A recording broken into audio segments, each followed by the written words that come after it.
Hi, my name's Kim J and I'm registered severely visually impaired. I'm also a volunteer for RNIB and I'm a visually impaired chef.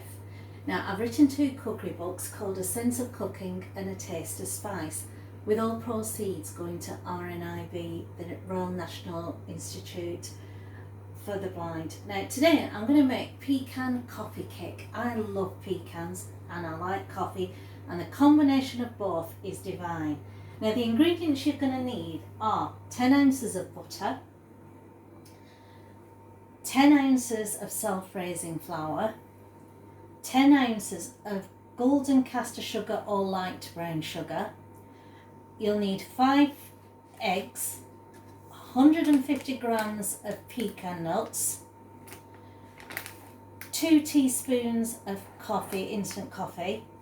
You're also going to need approximately 8 to 10 ounces of icing sugar, 6 ounces of butter, some maple syrup, and if you want, some kind of coffee or rum liqueur to go with it.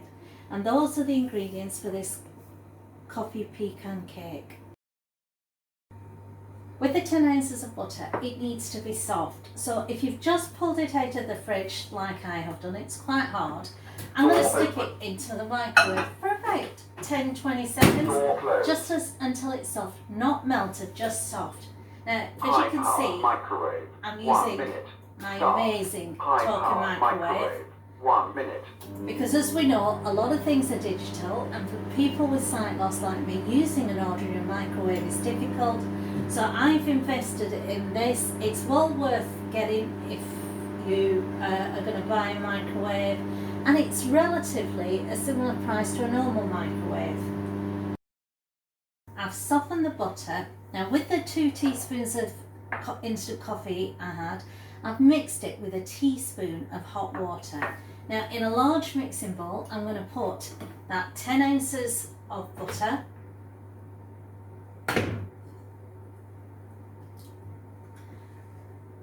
the 10 ounces of sugar, and 2 teaspoons of coffee. And I'm going to mix it. Now I've got an electric whisk. You can use a food processor, or if you don't have that, just an ordinary hand whisk will do, or just beat it. And you want to beat this mixture until it is really smooth and creamy. I've got my 5 eggs, which I have stuck into a jug and beaten up. Now, this sugar and butter is very thick and creamy, almost like margarine, soft margarine. Now what you need to do now is very slowly add in the eggs, a little at a time, not too much, and you stir it in a little bit more. If you add too much, what happens is sometimes the mixture curdles. Now if that occurs and you feel that that mixture is curdling, the trick is to put about a tablespoon of the flour into there, and it will start to bind it all back together. I've beaten those eggs into that creamy mixture until it is thick and it's slightly loose texture. Now with half of the pecan nuts, I've chopped it up roughly. Now I've used a small blitzer I've got, but you can do it by hand. You don't want it too fine because you want the texture. Now I'm going to add this into the butter and cream mixture and stir it in. Now you get the flour, and with a tablespoon at a time, just fold in, very lightly, fold in the flour. Now you don't want to be whisking at this stage, because if you whisk, you'll beat out all the air that you got in when you was beating the cream, the sugar and the eggs. And you keep doing that until all the flour has gone in to that mixture and been folded in. I put the oven on at 180 degrees C. Now I've got 2 cake tins approximately 18 centimetres in width, and it's one of those spring based cake tins, so you can open the sides. I put baking parchment at the bottom and then greased the sides and the baking parchment. Now I'm going to divide that mixture into those two tins. I've divided the mixture into the two cake tins. Now, because it's got the pecans in it, it's a very dense mixture and the cake is slightly drier than a normal sponge cake. So what I'm going to do is I'm going to sprinkle, and literally sprinkle, cold water, just a little, on top of the cake. Now this helps the cake to stop drying out in the oven. Just a few sprinkles on top, and then I'm going to put it in the oven at 180 degrees C for approximately 25 to 30 minutes when I'm going to go and check it. I've pulled the cakes out of the oven and they are cooked. I've taken them out of the tins. Now, the way to check to see if cakes are cooked, the top centre bit will be firm. If you stick a knife into it, it will come out clean.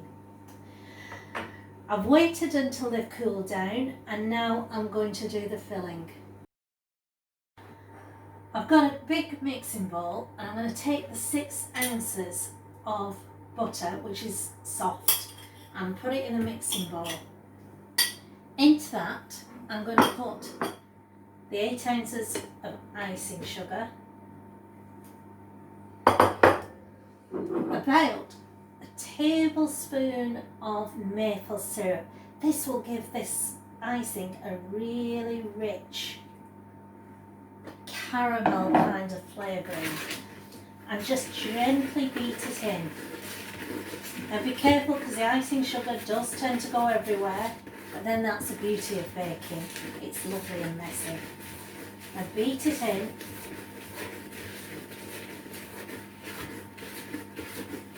Now what the consistency you want to look at is sort of soft creaminess. Now this has come together in a nice sort of, almost like a ball at the end, so it's forming together on the spoon, but it's too thick. So I'm going to loosen it up. Now you can use more maple syrup, or if you won't like me, use a little bit of rum or coffee liqueur, caramel liqueur, anything like that, just about a tablespoon, just to loosen it up. And beat it all in. I've took one of those cake layers and I've put it on a plate with the flat side facing upwards, and I've put a couple of tablespoons of that buttercream into the centre of it, and I'm just going to spread it all across. Now I don't have a particularly sweet tooth, so I tend not to put a lot of this cream on, but it's up to you to decide whether you like it nice and sweet and thick. Now just make sure it goes all the way to the edges.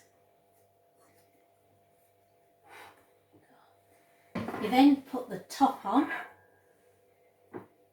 and you start spreading that buttercream on the top as well.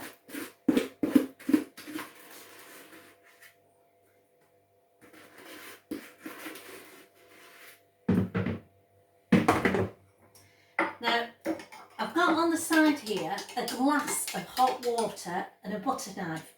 Now, what I do is, as I spread it, in between each spread, I'll dip the knife into the hot water, and what it allows is that icing to just smooth a lot more easier. And just get it all over the top of the cake until it is nice and evenly spread.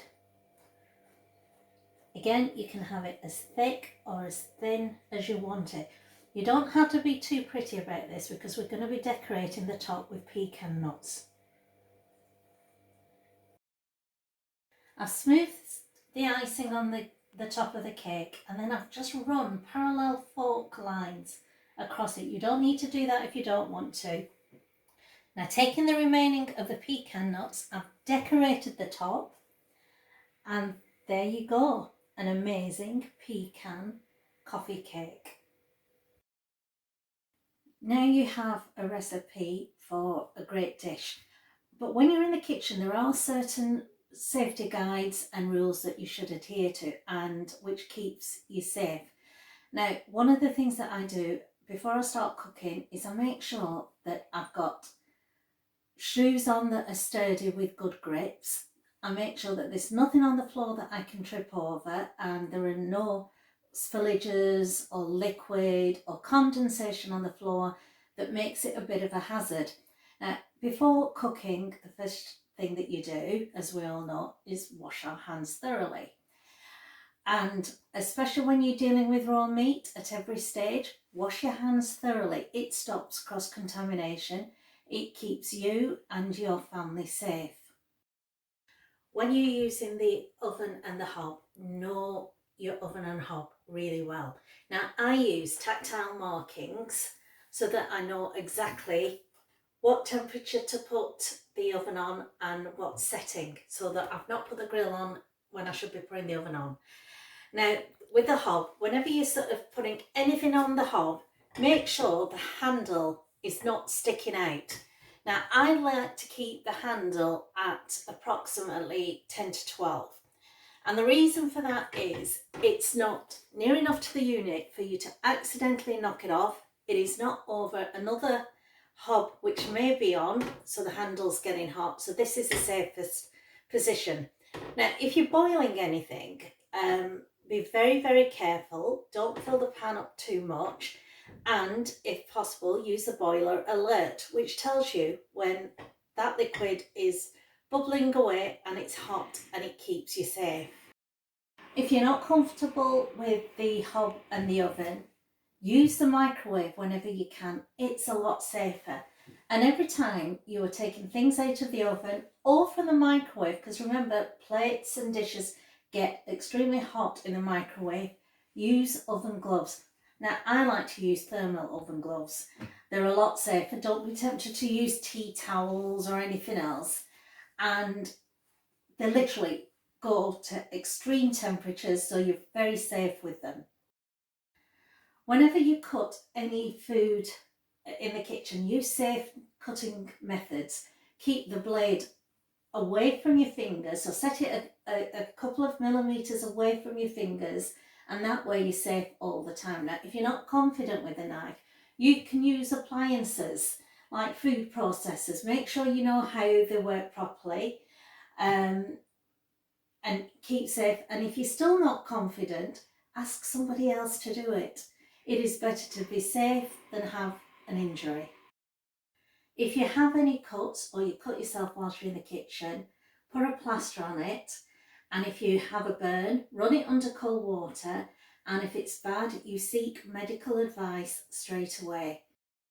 Whenever you cook meat, always ensure that the meat is thoroughly cooked, because you know, raw meat will give you food poisoning.